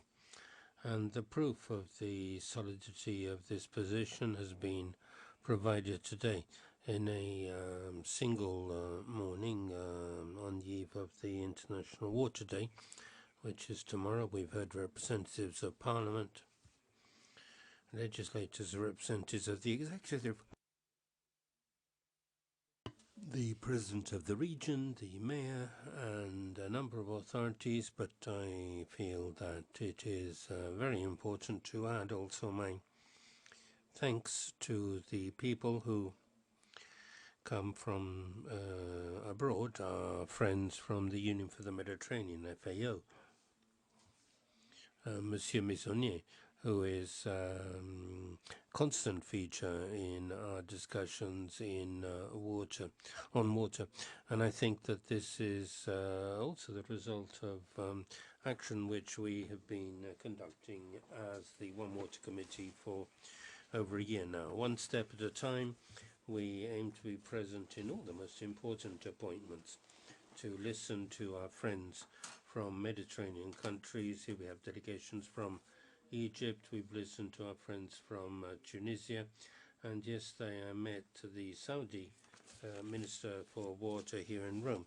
And this shows that Italy by now has come to be considered as a country of convergence of ideas on water. And I can assure you that the One Water committee, and I'd like to thank the whole team which works so enthusiastically and which lives up to the challenges of all the meetings which have been organized, can say that this is truly the right year, which sees also in 2026 Italy and our international partners like CIAM and all the others who took the floor today alongside us in organizing in Rome the two most important events there will be next year, the Euro-Mediterranean Forum and the second meeting of all ministers of the environment and partially of the foreign ministries of 23 countries, all of the Mediterranean and the enlarged Middle East, from Jordan to Morocco. And the presence of the Arab Water Council means that this will be even more projected towards the future, when in 2027 there'll be another appointment in Saudi Arabia. So Italy has committed itself. The committee wants to act. All the ministries are involved, because all the ministries on the committee, which definitely led by the foreign ministry and the Ministry for the Environment, are accompanied by other ministries, universities, research institutes, health agencies. There's no part of the Italian institutions which are not involved, and this is where our appeal is to the Italian system. So fashion, any supplementary technology which can be involved in this path Italy is travelling, and therefore I wish to thank you all for having stayed till the end. We're coming to an end of our meeting, and truly I need to thank President Spena and all the members of the committee and all of you who give us the right support to move ahead. Thank you. Thank you, President. And before we wind up our proceedings, I would like to stress two statements made by Monsignor Fisichella, because I think that they are very significant with regard to what will be done at the Euro-Mediterranean Water Forum. First of all, that water is an essential human right, and that we should never forget, and we should also not forget that we are not the owners, the masters of water, but solely the custodians. Thank you all. We have a message from Minister Tajani. I was saying previously that the Italian Foreign Minister, Mr. Tajani, has not been able to be present because of serious personal problems. But he has sent us a message, which I'll read. I thank the One Water Committee and Maria Spena, and I also address warm greetings to all the participants in the significant meeting on water, indispensable tool for life. It's indispensable for the life and well-being of people. But in the world, there are approximately 2 billion people who don't have access to drinking water. I'm thinking in particular of Africa, where the scarcity of water resources has an effect on agriculture, industry, and limits access to education for so many girls, because water is also a factor for the development of industry. The response to such a situation can only see a collective response to ensure that water resources are available to all, in order that we can use them efficiently without wastage. Italy is doing what it can. The government is in the front line to making water top on the international agenda. We're willing to cooperate internationally and multilaterally to promote the exchange of experience and good practice. I have moved for a reform in my ministry to give emphasis to dealing with international environmental issues. In this perspective, we're working also to establish a special envoy for environmental diplomacy, also considering the Italian strategies on water.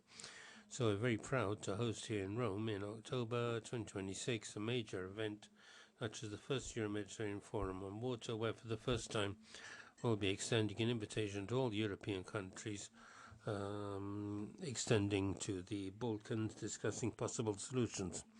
We'll do more. Next year we'll also be hosting the meeting of the foreign ministries of the Union for the Mediterranean countries on water, and this is something which responsibility the members attribute to Italy, appreciating our constant attempt to find shared policies on water. We have an ambitious goal to make the Mediterranean be a sea which brings people close together, promote trade and ensure peace. Italy is in the best position to assure this. We're a natural bridge between the north and south of the Mediterranean. We've also made water one of the pillars of goals for development, also through the Mattei Plan. We have projects to combat desertification, improve water resources, and ensure food security. We made available our excellency and the know-how of our companies. I'm thinking, for example, of the huge spin-offs of space and satellite technologies in agriculture. Our idea is very clear. Water is a strategic resource, and such Italy places it centrally to its foreign policy for peace, development, and growth. We await you in Rome, the capital of water. You can count on me and my government. Before we leave, before the thanks of the President of the On Water Committee, Maria Spena, I'd like to ask all participants to join me here on the presidencies, because we want to take a group photograph. Thank you, Roberta. First of all, I would like to